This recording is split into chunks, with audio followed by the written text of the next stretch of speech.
êtes-vous réellement rempli de l'Esprit de Dieu? Êtes-vous réellement oint de Dieu? Alors nous savons par exemple que chez les témoins de Jéhovah, n'est-ce pas, il y a ceux qui sont oints. Ceux qui sont oints et qui sont surtout de grands menteurs. Mais nous allons voir que nous pouvons être vraiment oints de Dieu, oints d'Esprit Saint. Et nous allons voir le comment et le pourquoi des choses. Chacun d'entre nous peut en effet être oint. Oint, c'est-à-dire rempli de l'Esprit de Dieu. Nous pouvons l'être qu'à travers la lecture de la parole de Dieu dont nous nous nourrissons et qui nous remplit donc à l'intérieur de la présence de Jésus-Christ, de la présence de son esprit qui fait de nous que nous sommes réellement oints, remplis de l'Esprit de Dieu. Alors il y a un épisode de la Bible que nous avons entendu à maintes et maintes fois lorsque nous étions enfants. Nous l'avons entendu jusqu'à ce que nous pensions que c'était finalement des histoires pour les enfants. Nous le racontons aux enfants, mais nous oublions qu'il contient des paroles, et les paroles les plus puissantes de Dieu dans toute l'Écriture sainte. C'est l'histoire de la confrontation entre David et le géant, le guerrier ennemi, Goliath, celle qui est donc relatée dans 1 Samuel au chapitre 17. Voici les éléments clés qui sont les armes, c'est-à-dire les épées, les lances même de notre bataille spirituelle. Nous voyons que le travail chrétien et la guerre sont illustrés en esprit, bien sûr, comme nous venons de le dire précédemment, dans ce célèbre épisode. Ce sont les vérités par lesquelles la victoire est possible. Ce ne sont pas les secrets de David, non, ce sont les secrets du Seigneur des armées. Il existe 4 types de personnes qui sont décrites dans ce récit. Et je vais essayer de les étiqueter pour que nous puissions clairement, chacun de nous, les identifier. Le premier, c'est le non-professionnel rempli d'esprit ou oint David. Nous savons, David était oint de l'Esprit de Dieu. C'est donc lui le oint, le non-professionnel. Ce n'est pas un guerrier, il ne connaît rien du tout à la guerre. Son métier, nous le savons, c'est de garder des moutons. Il n'avait absolument rien à voir avec l'armée d'Israël. Il s'occupe de sa maison, de sa maisonnée et de ses moutons. Le second, c'est le professionnel non oint. Professionnel non rempli d'esprit, c'est-à-dire les guerriers inquiets même de l'armée d'Israël. Le troisième, c'est le professionnel ex-oint, c'est-à-dire le roi Saül.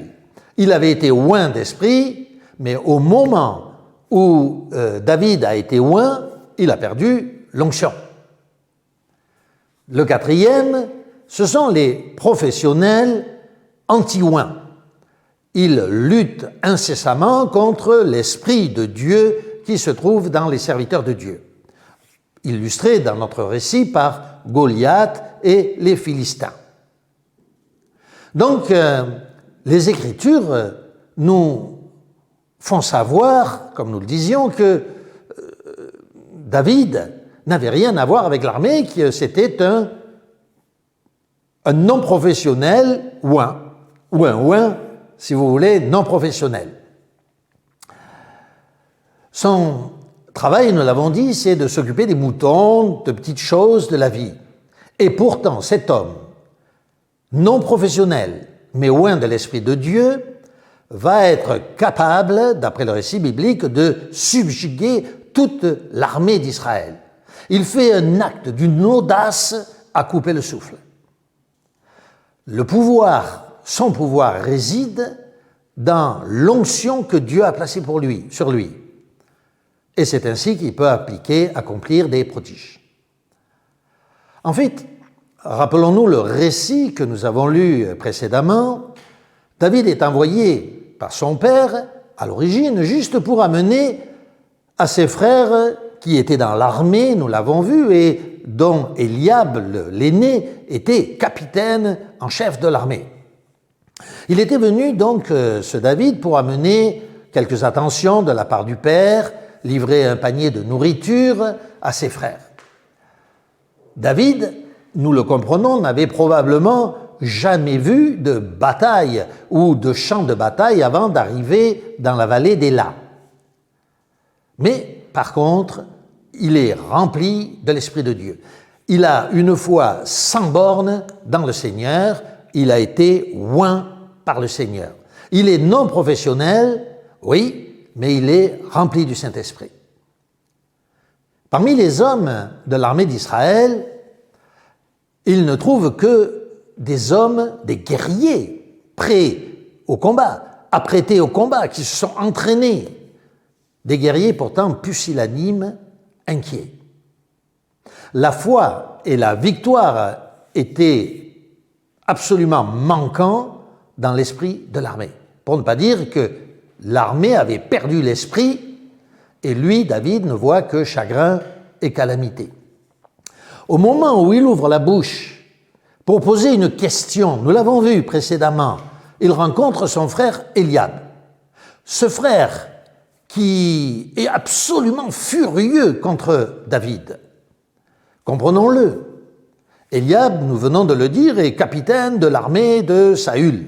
C'est un guerrier entraîné. David, lui, c'est un petit jeune homme, un adolescent de 17 ans. On le voit bien. Quelqu'un qui est, d'accord, zélé, rempli d'esprit, un non-professionnel, qui s'adresse à des hommes qui sont des professionnels, mais comme nous le voyons, qui sont dépourvus d'esprit. Eliab,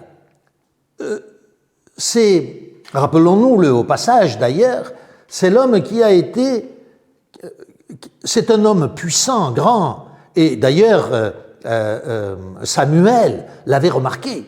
Lorsqu'il le voit, rappelez-vous le récit, il dit, c'est probablement celui que Dieu a choisi pour être roi, pour être roi. Oui, mais non, Dieu lui dit, non, je l'ai rejeté.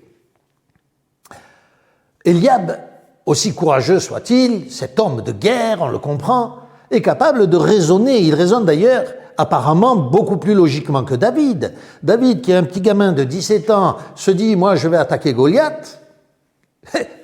C'est ridicule, n'est-ce pas? Ça paraît ridicule. Et Eliab, lui, il voit bien le géant qui est dans la plaine. Il voit que c'est un géant. Il voit bien que toute l'armée est terrorisée. Tous ont peur d'affronter le géant. Il représente, lui, Eliab, toute l'armée des professionnels non oints.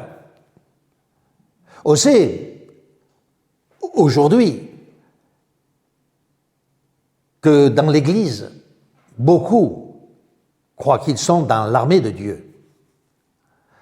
Et on comprend qu'il y ait forcément des frictions entre les oints et les non-oints. David était un peu comme du papier de verre pour Eliab, irritant. Je veux souligner quelques différences entre ces deux classes, les Eliab et les David. David a vu Goliath, il a entendu le blasphème qui est sorti de sa bouche. Eliab a aussi écouté, mais avec un cœur qui sombre, qui coule. Quelque chose de différent est arrivé à David. L'onction du Seigneur a commencé à s'échauffer en lui. À ce même moment, le cœur des professionnels non oints d'Israël, au contraire, était glacé de peur. Cela a toujours été une distinction notable entre les deux. C'est toujours le cas de nos jours. L'onction donne une grande audace, rendant les gens sans peur. L'onction fait la différence entre la foi académique et une foi brûlante qui provient du cœur. La foi, et je vous en avertit de cela, ne l'oublions jamais, la foi profonde irrite profondément aussi toujours l'autre. Ne soyons pas surpris, c'est une vérité vieille comme le monde. Comprenons bien, Eliab, nous venons de le dire, avait apparemment raison. De son côté, il pèse l'équilibre des forces israélites et philistines et il ne voit aucune ressource. Eliab pouvait faire une évaluation professionnelle des situations de combat. Il voyait bien qu'Israël n'avait aucune chance de gagner. Cet officier est professionnel. Il s'est mentalement placé à côté de Goliath. Lui-même, il se place à côté de Goliath et il fait la comparaison. Il le voit tel qu'il est, c'est-à-dire un géant impressionnant. David, en revanche, est un homme à la fois actif. Et mentalement, il ne se place pas à côté de Goliath, mais il place Goliath à côté du Dieu d'Israël. Et il voit le Philistin comme un nain à côté de Dieu. Eliab était assurément un homme intelligent. Il avait même impressionné, comme nous l'avons dit tout à l'heure, Samuel le prophète, mais il est complètement à côté de la question. Aux yeux des humains, David ne valait pas la peine. Il pouvait tout juste être considéré comme un adolescent, le plus jeune dans la famille même. Le genre que nous pourrions hésiter à choisir pour distribuer même des livres ou des cantiques dans l'Église. Mais le Seigneur dit à Samuel, lève-toi, oins-le, parce que c'est celui-là que j'ai choisi.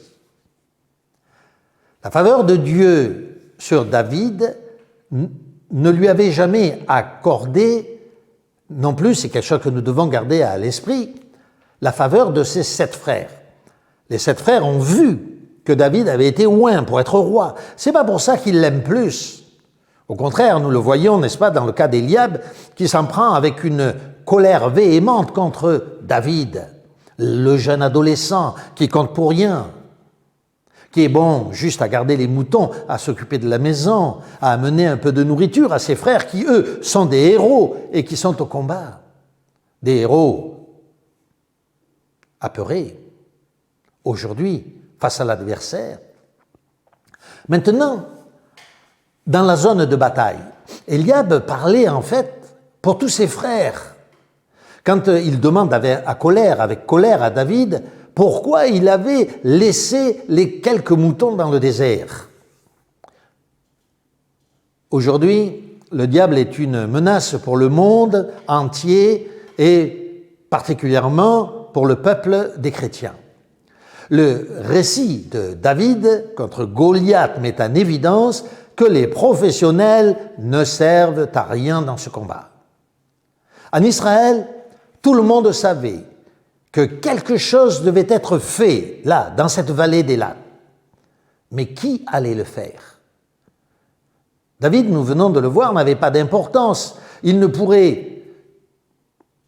pourrait-il offrir sa vie comme un agneau sacrificiel? Est-ce que cela changerait quoi que ce soit? C'était évidemment un sujet de plaisanterie pour tous, et particulièrement pour Saül, et pour ses généraux, pour son état-major.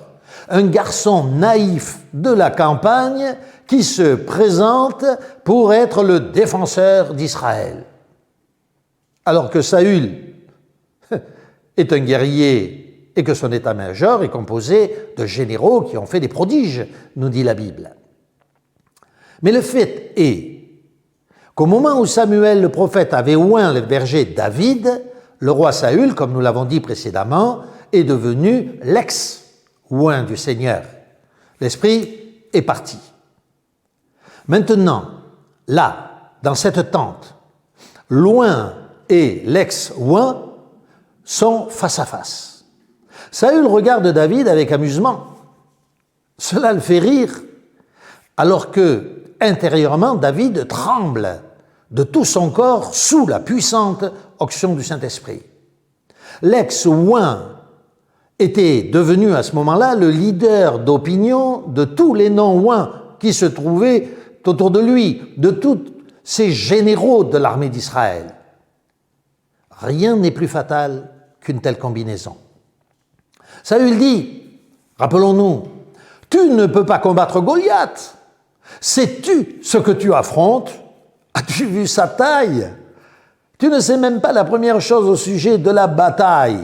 Et lui a été un guerrier tout au long de sa vie.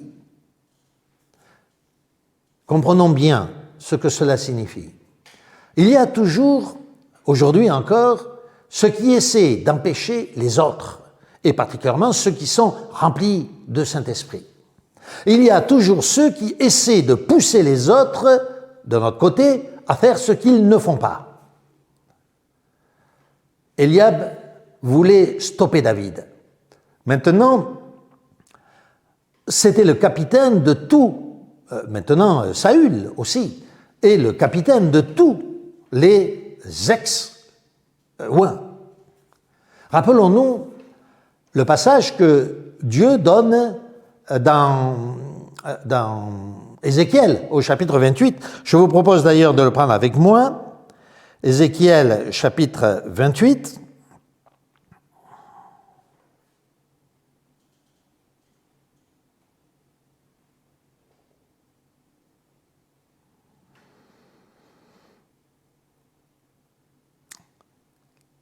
Où nous lisons, versets 14 à 17, c'est Dieu qui parle au diable à travers, bien sûr, la ville de Tyr, nous le savons. Le jour où tu as été créé, tu as été avec le chérubin. Je t'avais mis en la montagne sainte de Dieu, au milieu de pierres de feu, lançant des flammes. Tu as été irréprochable en ta vie du jour où tu as été créé jusqu'au jour où des iniquités ont été trouvées en toi. Tu as péché et tu as été blessé et exclu de la montagne de Dieu. Et le chérubin t'a banni du milieu des pierres de feu, lançant des flammes. Ton cœur s'est enorgueilli de ta beauté, ta connaissance a péri avec ta beauté. À cause de la multitude de tes péchés, je te jette à terre, je te rends infâme en présence de tous les rois. De la même manière, Isaïe écrit « Comment est tombée des cieux l'étoile du matin, qui se levait dès l'aurore? Comment a été brisé contre terre celui qui commandait à toutes les nations? Tu disais dans ton cœur, je monterai au ciel, je placerai mon trône au-dessus des astres, je m'assoirai sur une haute montagne, sur ces hautes montagnes qui s'étendent vers l'Aquilon. Je monterai au-dessus des nuages, je serai semblable au Très-Haut. Et maintenant, tu es descendu au séjour des morts et jusqu'au fondement de la terre. » Nous comprenons, n'est-ce pas, que maintenant le roi Saül était le reflet pathétique de cette même condition. Tout comme Satan poursuivait Jésus pour le tuer, de la même manière, Saül allait se mettre à la poursuite du oint David pour le mettre à mort. Dans les deux cas, un royaume était en jeu. Les ex-oints persécuteront toujours les véritables oints du Seigneur. Saül aurait dû combattre lui-même Goliath. La Bible nous apprend, nous le savons, chacun d'entre nous, qu'il avait une tête de plus et ses épaules au-dessus des plus grands hommes d'Israël. Quel guerrier extraordinaire! D'ailleurs, quand il était sous l'influence du Saint-Esprit, il faisait des miracles, des prodiges, à tel point qu'on chantait même des chants pour lui, avant qu'il ne perde l'esprit. De plus, il était roi. C'est lui qui avait reçu l'onction du Seigneur. C'est donc lui qui aurait dû lutter. En outre, il y avait Abner aussi, le puissant Abner, et les hommes vaillants qui entouraient Saül. Au lieu de cela, tous ont laissé faire David. En fait, la première chose que Saül a faite, comme le font souvent d'ailleurs les professionnels non oints, a été de se moquer sournoisement de ce garçon, de ce paysan qui croyait que Dieu pouvait lui donner la victoire sur les plus grands guerriers des forces philistines. Dans l'esprit de Saül, David n'était rien d'autre qu'un naïf bien stupide. David, un libérateur, c'était tout simplement absurde. Alors le roi Saül sourit. Il fit un clin d'œil à son état-major, constitué de braves, et il offre à David d'utiliser, rappelez-vous, son armure royale. Nous venons de dire que Saül faisait une tête et des épaules plus hautes que les plus grands hommes de son pays, d'Israël. Et voilà le petit David de 17 ans qui est habillé de l'armure. Tout cela fait rire, n'est-ce pas? C'est tellement comique. On peut imaginer, n'est-ce pas, comment cet état-major a pu rire voyant David qui se revêt de l'armure de Saül. Quelle fut la réaction aussi de Goliath? Souvenez-vous, il vient au milieu parce il espère affronter le plus grand guerrier d'Israël. Et il sait bien qu'il va l'anéantir. Lorsqu'il voit arriver ce David, cet adolescent ridicule qui se présente devant lui dans la tenue d'un berger, il s'écrie, il rugit même, selon 1 Samuel chapitre 17, « Donnez-moi un homme !»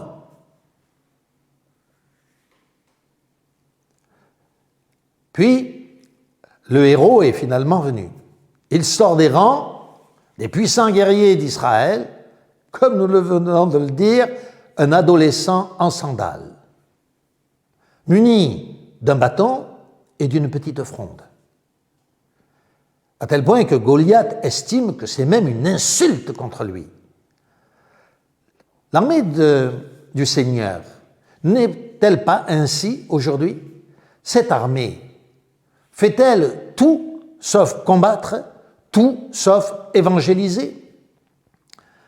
Israël passait du temps à s'organiser, et c'est tout. Ils polissaient leurs armes, ils se disputaient pour savoir qui devait être le chef, ils discutaient sans aucun doute de la structure, de la politique, des méthodes de l'armée. Oui, l'armée du Seigneur peut être comme ça, principalement soucieuse de peaufiner les principes, les objectifs, les constitutions, discuter de l'ordre de l'Église, prétendre être un peuple de pouvoir comme Israël face à Goliath. Mais que font-ils d'agressif pour Dieu? Il n'y a pas de véritable évangélisation. Goliath est toujours dans la plaine et les chrétiens tremblent toujours. Voici maintenant le nœud du problème. Nous ne devons pas confondre la présomption avec la foi et nous souvenir que pour faire l'œuvre de Dieu, nous devons avoir l'onction de Dieu, le Christ en nous. Ce n'est pas un hasard si le seul croyant dans toute l'armée à s'attaquer à l'ennemi était celui qui avait reçu l'onction de Dieu. Parce que Dieu veut des hommes de foi, des hommes d'onction. L'homme oint réellement d'esprit, fera correspondre son action à ce qu'il croit. C'est l'homme dont la foi le fera tenter l'impossible, faisant ce qu'il ne ferait jamais s'il ne croyait pas en Dieu. Nous pouvons tous faire les choses ordinaires et faire confiance en Dieu. David a élevé Dieu de façon extraordinaire parce qu'il lui faisait confiance. Voilà à quoi peut ressembler la foi lorsqu'elle vient avec l'onction de l'Esprit. Si nous croyons à l'impossible, alors nous devons le faire. Personnellement, je vous le dis sincèrement, je ne sais pas à quel point une pierre de fronde peut frapper, ni la profondeur, ni le poids. Ce que je sais, c'est que notre parole, si elle est la parole de Dieu, a bien plus de poids que tout argument. Elle frappe les gens au front le non-professionnel oint, David, est resté fidèle à sa foi active et il a brillamment réussi. Alors, tous les courageux, les professionnels d'Israël, les non-oints, ont pris courage à la suite de l'action de David. Et du coup, ils se sont mis à pourchasser les Philistins qui fuyaient déjà, bien sûr, sous l'action de David. Le psaume 131, versets 17 à 18, nous dit « C'est là que j'élèverai le front de David, là que j'ai préparé une lampe pour mon oint.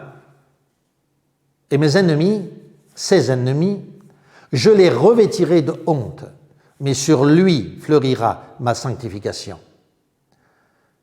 Nous le savons, n'est-ce pas, la lampe, c'est l'esprit de la révélation, l'Esprit Saint qui est en lui.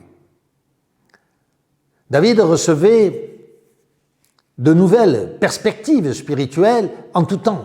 Nous le savons, n'est-ce pas? Il a écrit plus de 158 psaumes, sans compter ceux qui n'ont pas été publiés, sur le Saint-Esprit, sur son onction et donc sur Dieu. Dieu ne fait pas de miracles pour nous sauver du trouble, mais pour glorifier son nom.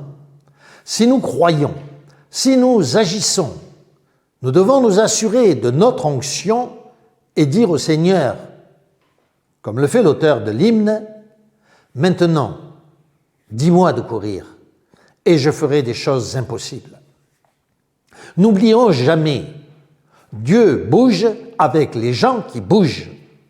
Oui, n'oublions jamais ce principe, Dieu bouge avec les gens qui bougent. Nous qui voulons servir le Seigneur, marchons avec ceux qui marchent. Recherchons ceux qui sont remplis du Saint-Esprit et qui veulent réellement servir Dieu avec force, courage, dont l'Esprit provient de l'intérieur. Laissons tomber les professionnels non oints. Laissons tomber tous ceux qui ne sont pas remplis du Saint-Esprit. Remplissez-vous du Saint-Esprit, nourrissez-vous de sa parole, prions chacun d'entre nous et nous ferons des prodiges.